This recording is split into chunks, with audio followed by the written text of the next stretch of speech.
दिल्ली के वेलकम में देर रात एक 2 मंजिला इमारत गिरी, 2 मजदूरों की हुई मौत। इमारत के मलबे में फंसे एक मजदूर की हालत काफी गंभीर, जीटीबी अस्पताल में चल रहा है इलाज।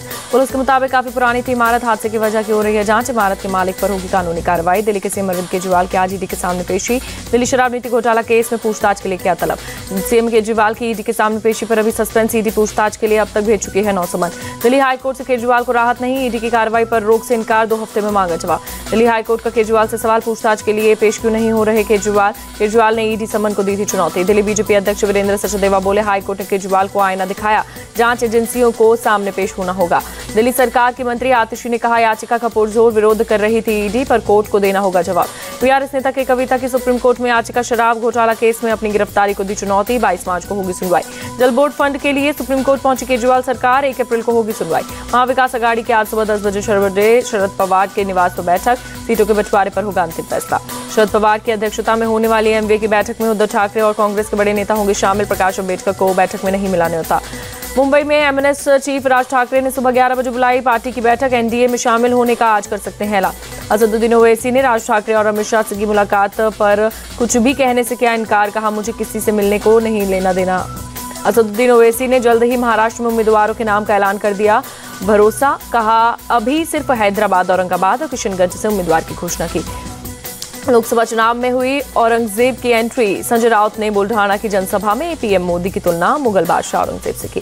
संजय राउत ने कहा, पीएम मोदी का जन्म उस गुजरात में हुआ जहां दाहोद में औरंगजेब का जन्म हुआ था, इसलिए पीएम मोदी की सोच औरंगजेब वाली। संजय राउत के बाद उद्धव ठाकरे ने बीजेपी की तुलना औरंगजेब से की। वह कहा, जिनकी सोच औरंगजेब वाली है वो लोगों को डराकर पार्टियां तोड़ रहे हैं। उद्धव ठाकरे ने पीएम मोदी पर कसा तंज, कहा पीएम मोदी कहते हैं अकेला सब पर भारी, तो आप सभी अलग अलग तरफ से कूड़ा क्यों इकट्ठा कर रहे हैं। पीएम मोदी ने औरंगजेब पर खुद दिया जवाब, कहा एक तरफ हम विकास के लिए 100 दिन का प्लान बना रहे हैं, दूसरी तरफ विपक्ष ने मुझे आज 104वीं गाली दी, मुझे औरंगजेब कहा गया। संजय राउत और उद्धव ठाकरे पर बीजेपी सांसद सुधांशु त्रिवेदी का पलटवार, पूछा औरंगजेब की कब्र में आंसू बहाने वाले कौन है, उसके नाम पर सियासत करने वाले कौन। संजय राउत के औरंगजेब वाले बयान पर एआईएमएम चीफ असदुद्दीन ओवैसी का सवाल, पूछा महात्मा गांधी की हत्या करने वाला कहां पैदा हुए थे। कांग्रेस केंद्रीय चुनाव समिति की आज दोपहर 3:30 बजे बैठक, बिहार, झारखंड, एमपी, तमिलनाडु और यूपी की कुछ सीटों पर होगा मंथन। कांग्रेस आज जारी कर सकती है लोकसभा चुनावों के उम्मीदवारों के नाम की तीसरी लिस्ट, अब तक 82 उम्मीदवारों के नाम का कर चुकी है ऐलान। कांग्रेस सीसी की बुधवार को हुई बैठक में गुजरात की 15 सीट पर उम्मीदवार तय। सूत्रों के मुताबिक महाराष्ट्र की 7 और राजस्थान की 5 सीटों पर भी उम्मीदवार फाइनल किए गए। सूत्रों के मुताबिक सुशील शिंदे की बेटी परिणीति शिंदे महाराष्ट्र के सोलापुर से लड़ सकती हैं चुनाव। नाना पटोले और विजय वडेट्टीवार को भी लड़ाया जा सकता है। सूत्रों के मुताबिक गुजरात के राजकोट से परेश सुधानी और साबरकांठा से तुषार चौधरी को मिलेगा टिकट, जबकि आनंद से अमित चावड़ा और छोटा उदयपुर से सुखाराम राठवा को लड़ना तय। सूत्रों के मुताबिक कांग्रेस राजस्थान के दौसा से मुरारी मीना और जयपुर से सुनील शर्मा को मैदान में उतार सकती है, जबकि श्रीगंगानगर से कुलदीप इंदौरा हो सकते हैं उम्मीदवार। कांग्रेस से राजस्थान में 9 सीट पेंडिंग रखी है, इन सीटों पर अलायंस के लिए हो रही चर्चा। सीसी की बैठक में बाद महाराष्ट्र कांग्रेस अध्यक्ष नाना पटोले ने बताया, महाराष्ट्र में 19 से 18 सीट पर चर्चा हुई, कम से कम 12 सीट फाइनल कर ली गई। नाना पटोले के मुताबिक शरद पवार और उद्धव ठाकरे के साथ आज होगी अंतिम चर्चा, अगले 2 दिन में सभी सीटों का किया जाएगा ऐलान।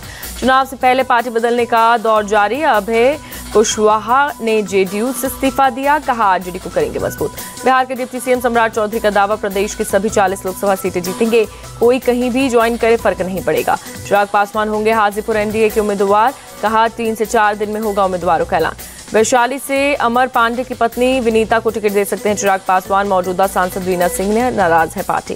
केंद्रीय मंत्री अर्जुन राम मेघवाल का दावा, राजस्थान की सभी 25 लोकसभा सीटें जीतेंगे। असम के बारपेटा से सांसद अब्दुल खालिक ने बदला फैसला, वापस लिया कांग्रेस पार्टी से इस्तीफा। झारखंड में ओवैसी की पार्टी एआईएमआईएम के चुनाव लड़ने की संभावना, स्टेट यूनिट ने रांची, हजारीबाग, राजमहल, चतरा, गोड्डा और गिरडी की 6 सीट पर चुनाव लड़ने का प्रस्ताव भेजा। बदायूं डबल मर्डर मामले में आरोपी जावेद पर यूपी पुलिस ने 25,000 के इनाम का ऐलान किया, पुलिस की 5 टीम लगातार डाल रही रेड। बदायूं मर्डर के मुख्य आरोपी साजिद के एनकाउंटर की होगी न्यायिक जांच, 15 दिन के अंदर डीएम को सौंपी जाएगी रिपोर्ट। असदुद्दीन ओवैसी ने बदायूं में बच्चों की हत्या की कड़ी निंदा की, कहा बच्चों का कत्ल कोई इंसान नहीं कर सकता, अपराधियों को कानून से सजा दीजिए। पश्चिम बंगाल के कूच बिहार में बीजेपी कार्यकर्ता को विरोध प्रदर्शन, टीएमसी कार्यकर्ताओं के साथ मंगलवार को ही हिंसक झड़प के खिलाफ किया गया प्रदर्शन। पश्चिम बंगाल के राज्यपाल सीबी आनंद बोस पहुंचे दिनहाटा, गवर्नर में दिनहाटा में हालात का जायजा लिया। दिनहाटा में 2 पक्षों में हुई थी झड़प।